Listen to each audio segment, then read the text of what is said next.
This is the perfect personal grandma pizza size right here. Dude, you're saying, hey, bro, I could house a whole large one of those easily. Yeah, me too. And that's a problem when I'm making 2 of these things a weekend. You'd have to roll me out of this kitchen.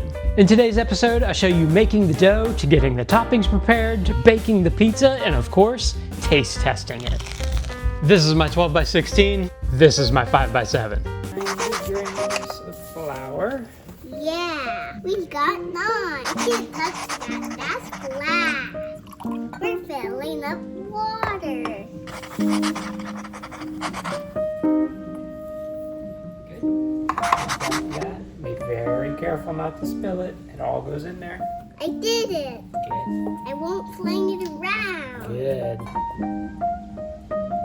Keep going. All of it.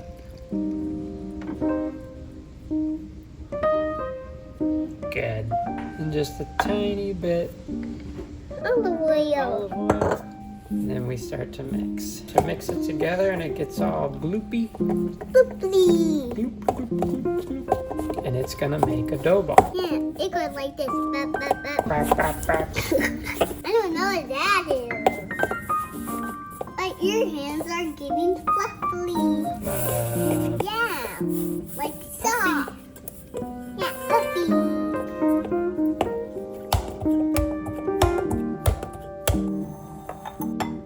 And olive oil.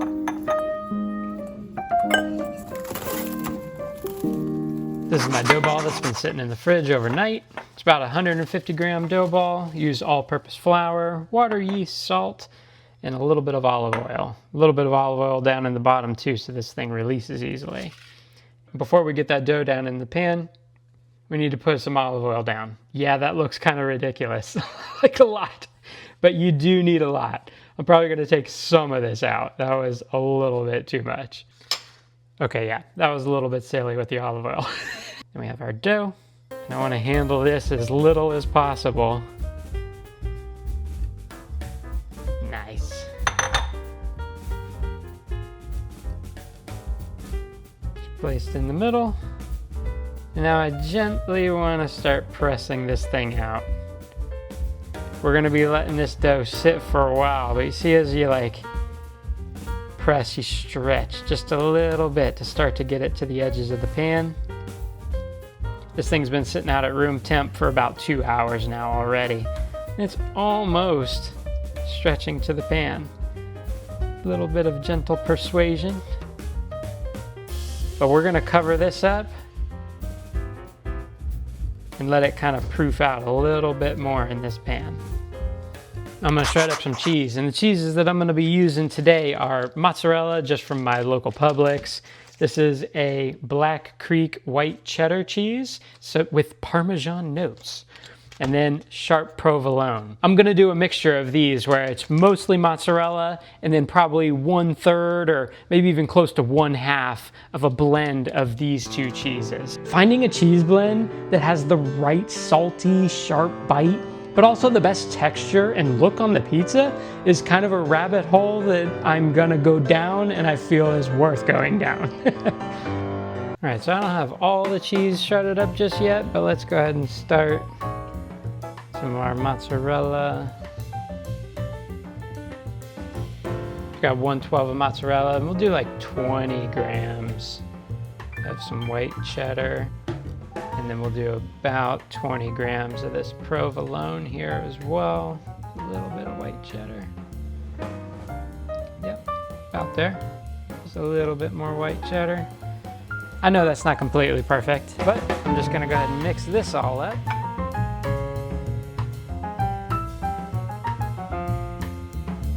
Okay, so we have all that cheese still to go, and I got all this in here. Why so much, you ask? We're gonna use a little bit on our mini pizza today, but I'm also gonna be using this for my 12 by 16 grandma pizza for this weekend and next weekend.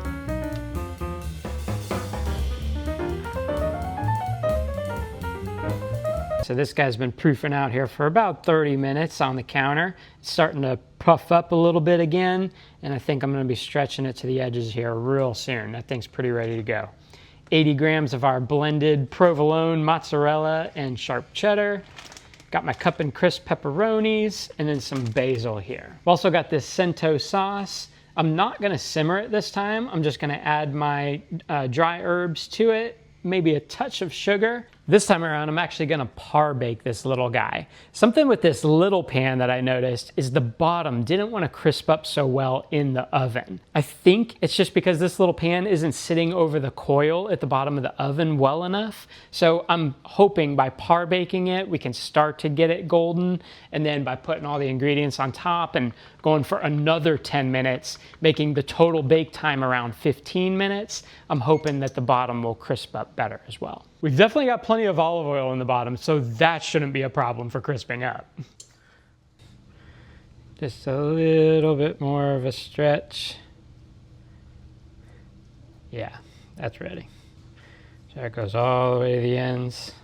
Yeah, I didn't even have to stretch that over top. Sometimes I'll actually pick this thing up like this, pull it just a touch to get into the corners. You see, it's not a problem to do it there. Yeah, olive oil is getting on the top. It's not a problem. All good here. Leave that covered until my oven reaches 500. Our Cento can here. This is the small little can. Usually I use like 5 grams of sea salt for the bigger cans, you know?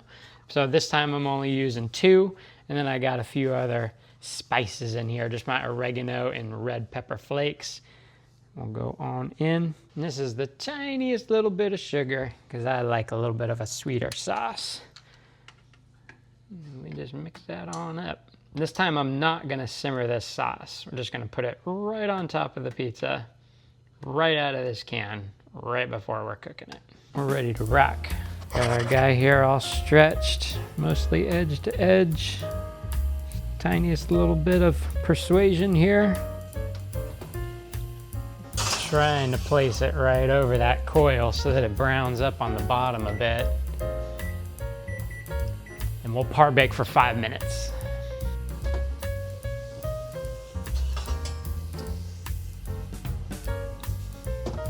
Puffed up a little bit. You're able to still see like all my finger dimple prints there.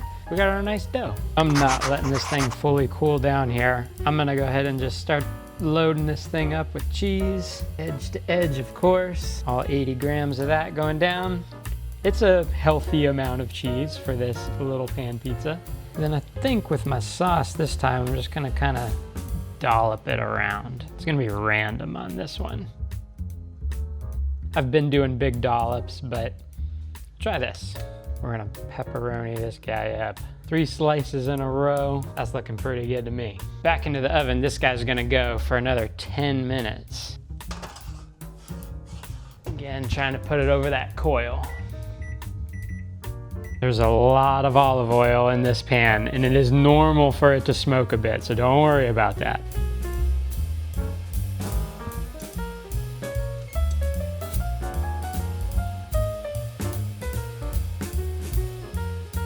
You definitely want to cut the pizza out of the pan pretty quick after you get it out so that it stops cooking.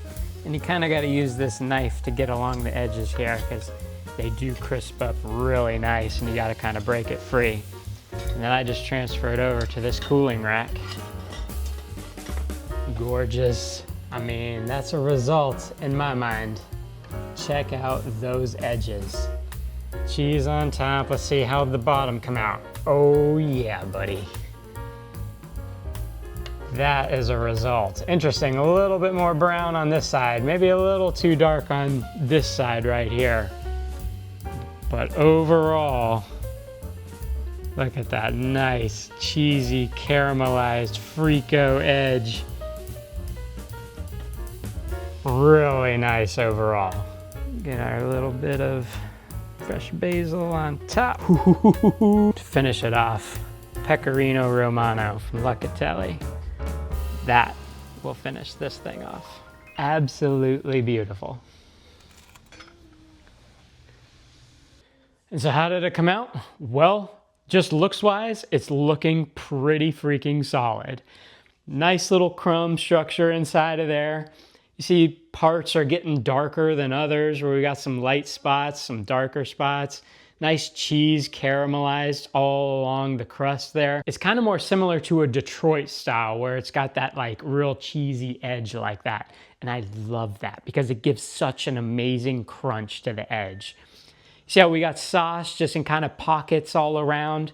And that's what's kind of a unique hallmark of the grandma pizza as well, is you just kind of dolloping it around. I've seen it done a bunch of different ways. Cup and crisp pepperoni, little bit of the black spots coming on there, but honestly, that could be a little bit better. They did cup up, which is nice, but I like to see a little bit of that dark black on top as well, just for that extra bit of crunch, you know? Beautifully cheesy, got our basil, we got our pecorino romano, but how does it taste?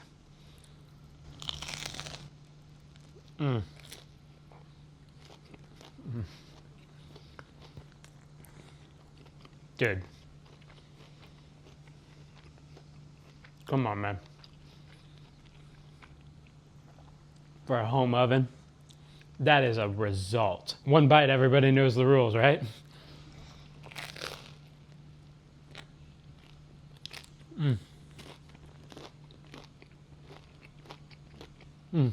The sauce right on top. Dang. I love getting just like little bites of the sauce along with the cheese. And then the crunch of the edge and the bottom. Oh man. Thanks for watching and happy pizza making. Talk to you in the next one.